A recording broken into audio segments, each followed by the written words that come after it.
February 27, 1996, a Game Boy cartridge launched in Japan that would introduce millions of players to their first real nemesis in gaming.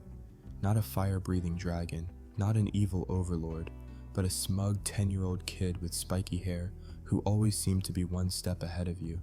His name was Blue, known as Green in Japan, and Gary in the anime, and he was intentionally crafted by Game Freak to be the most irritating character you'd ever encounter. From the moment he shoves past you in Professor Oak's laboratory, to the instant he becomes champion before you can, every aspect of his design serves a singular purpose: to make you want to crush him. This wasn't an accident or a byproduct of limited storytelling. It was a calculated psychological strategy that would define what it meant to have a rival in video games. The foundation of Blue's annoying nature begins with the very first decision you make in Pokémon Red and Blue. Standing in Professor Oak's laboratory, you're presented with 3 starter Pokémon: Bulbasaur, Charmander, or Squirtle. It's one of the most iconic choices in gaming history, a moment that defines your entire journey. But the game has already decided something crucial before you even make that choice. Blue will always pick the starter that has a type advantage over yours. Choose the fire-type Charmander, and Blue immediately grabs Squirtle, whose water attacks will devastate your team. Pick the grass-type Bulbasaur, and he snatches Charmander with its super effective fire moves. Select Squirtle, and he takes Bulbasaur to exploit your weakness to grass attacks. This wasn't a random programming decision. Game Freak deliberately designed the rival selection system to ensure that Blue would always have the upper hand from the very beginning. This type advantage mechanic creates a power dynamic that persists throughout the entire game.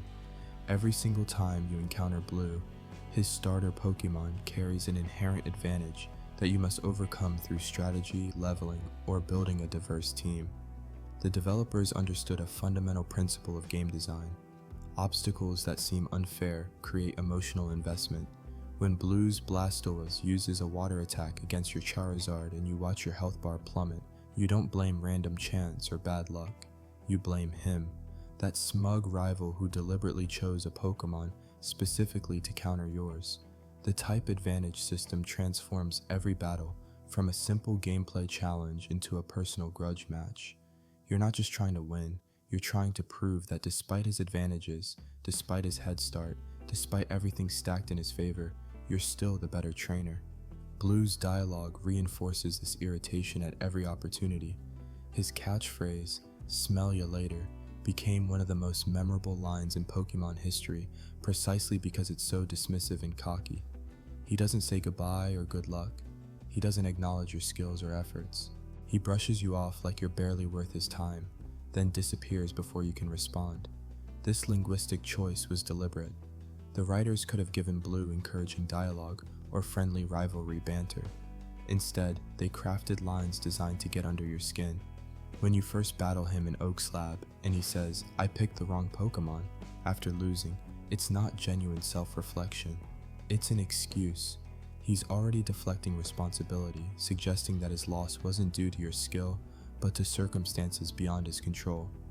This pattern continues throughout the game, with Blue rarely acknowledging your victories and frequently attributing his defeats to external factors rather than your abilities.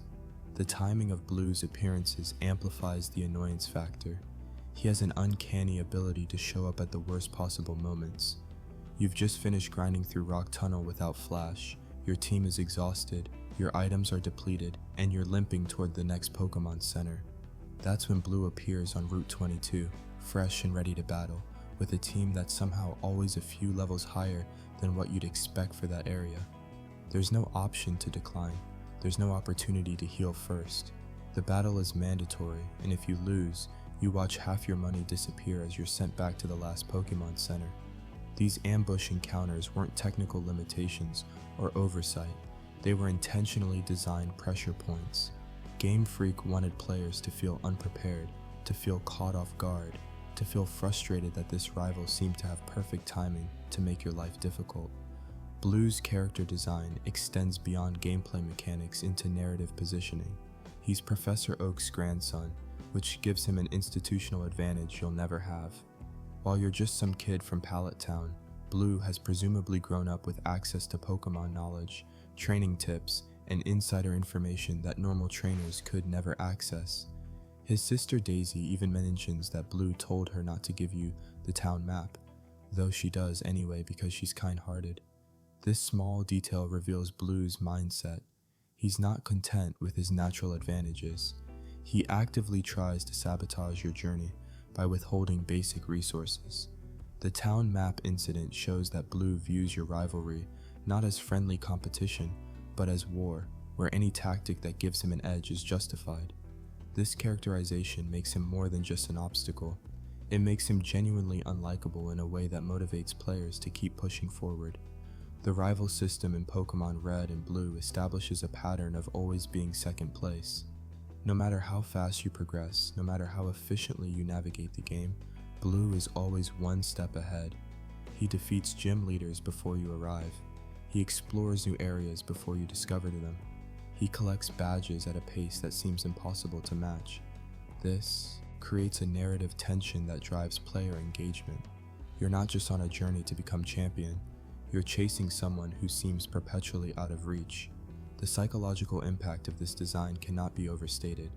Every time you walk into a gym and the leader mentions that another trainer from Pallet Town just defeated them, you feel that competitive fire ignite.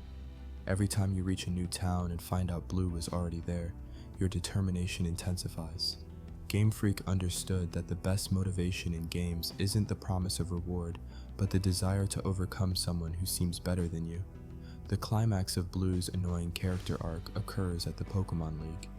You've battled through 8 gym leaders, conquered Victory Road, and defeated all 4 members of the Elite Four.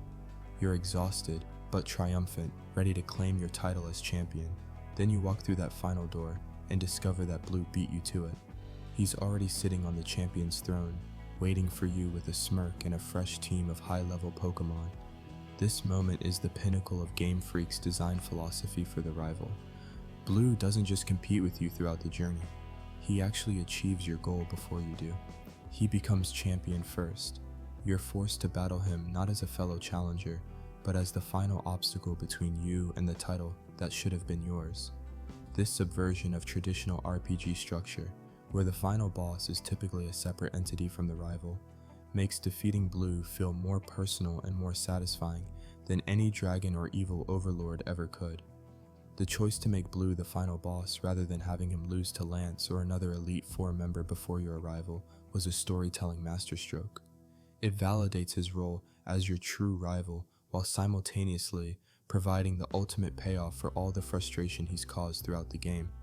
When you finally defeat Champion Blue and Professor Oak arrives to register your team in the Hall of Fame, the satisfaction isn't just about winning.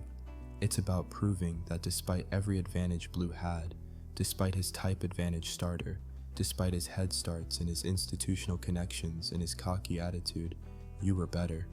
The game's narrative arc revolves entirely around this moment, and it works because Game Freak spent the entire adventure making you want it so badly.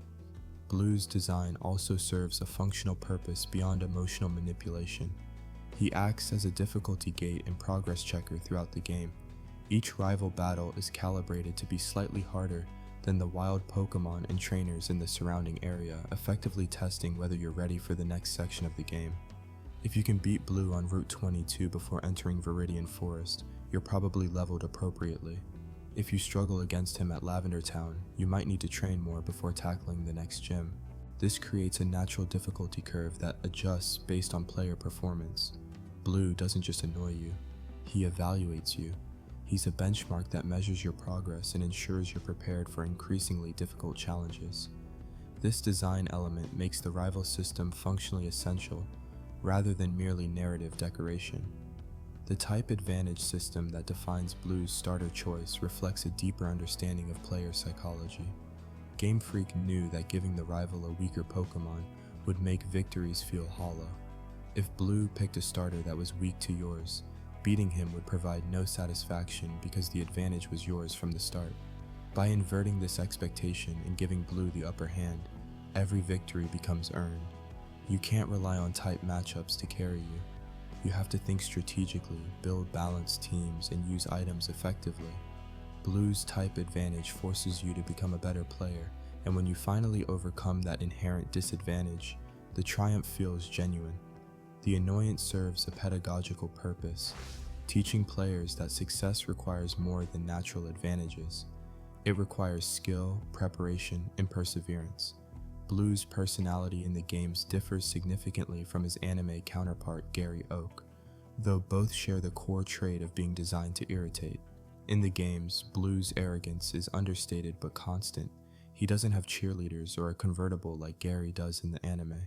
Instead, his cockiness manifests in dismissive dialogue and the simple fact that he's always ahead of you. The game designers chose restraint over spectacle, allowing Blue's actions to speak louder than bombastic personality traits. This makes him more realistically annoying, like that classmate who doesn't brag constantly, but whose quiet confidence and consistent success make you want to prove them wrong. The subtlety of Blue's characterization in the games demonstrates sophisticated writing within the constraints of limited text space and simple sprite animations. The rival battles throughout Pokémon Red and Blue follow a carefully planned escalation. Your first encounter in Oak's lab features teams of just one Pokémon each, a simple introduction to the battle system. By your second battle on Route 22, Blue has expanded his team and increased his levels. Each subsequent encounter adds complexity, more Pokémon, higher levels, better movesets, and smarter strategies. The battle at Sylph Cone features a team that's nearly fully evolved, demonstrating Blue's progression as a trainer paralleling your own. This escalation pattern keeps the rivalry feeling dynamic and competitive. Blue isn't a static character who battles you with the same team every time. He grows, adapts, and improves just like you do. This makes him feel like a living competitor rather than a scripted obstacle, which in turn makes defeating him feel more meaningful. The strategic depth of Blue's team composition reveals intentional design choices meant to challenge players. Beyond his type advantage starter, Blue carries Pokémon that cover common weaknesses and counter popular strategies. His Pidgeot provides flying type coverage and speed. His middle stage starter evolution forces you to keep up with leveling. By the champion battle, his team is a well-rounded squad featuring multiple types, high stats, and powerful moves. He uses items during battle, something most NPC trainers don't do, making him feel more like a real player than an AI opponent. Game Freak programmed Blue to behave like a skilled human player would, anticipating your strategies and countering them. This design philosophy makes every rival battle feel like a genuine competition, rather than a scripted event with a predetermined outcome. The cultural impact of Blue as a rival character cannot be overstated. He established the template that Pokémon games would follow for decades. Later rivals like Silver and Gold and Silver, Berry and Diamond and Pearl, and various characters across subsequent generations all owe their design philosophy to Blue's success. The formula of having a rival who picks the type advantage starter, appears at crucial moments, and pushes the player to improve became a franchise staple because Blue proved it worked so effectively. Even when later games tried softer, friendlier rivals like How and Sun and Moon, fan backlash demonstrated that players wanted the challenge and irritation that Blue provided. The community consensus holds that Blue remains the best rival in the series precisely because he was designed without concern for being likable. His purpose was to annoy, to challenge, and to motivate, and he fulfilled that purpose perfectly. Blue's role extends beyond individual battles into broader game pacing. His appearances serve as narrative beats that punctuate your journey and provide memorable moments. The ambush on Route 22, the confrontation in Lavender Town, the surprise at Sylph Cone, and the climactic battle at the Pokémon League all function as story milestones that give structure to the otherwise open-ended exploration gameplay. Without Blue, Pokémon Red and Blue would feel aimless, a series of disconnected challenges with no through line. Blue provides narrative cohesion, tying the gym battles and wild encounters into a coherent story about two trainers competing for the same goal. His annoying presence is what transforms a collection of game mechanics into an actual journey with emotional stakes. The genius of Blue's design lies in understanding that the most motivating antagonist isn't the one who seems unbeatable, it's the one who seems just barely better than you. Blue never feels impossible to defeat. His teams are tough but manageable. His strategies are challenging but not unfair. He exists in that perfect sweet spot of difficulty where victory is achievable but requires effort. This calibration keeps players engaged without frustrating them to the point of quitting. You always believe that next time, with a bit more leveling or better strategy, you can win. And when you do win, Blue's dismissive attitude makes you want to beat him again even harder the next time. He's designed to create a cycle of challenge, defeat, motivation, preparation, and eventual triumph that defines the entire Pokémon experience. Looking back at Blue's design nearly 30 years after Pokémon Red and Blue launched, his character represents a masterclass in game design psychology. Every annoying trait serves a purpose. The type advantage forces strategic thinking. The ambush battles create memorable moments. The cocky dialogue builds emotional investment. The champion twist provides the ultimate payoff. Nothing about Blue's characterization is accidental. Game Freak crafted him with surgical precision to be exactly annoying enough to motivate players without driving them away. The result is a character who became legendary, not despite being irritating, but because of it.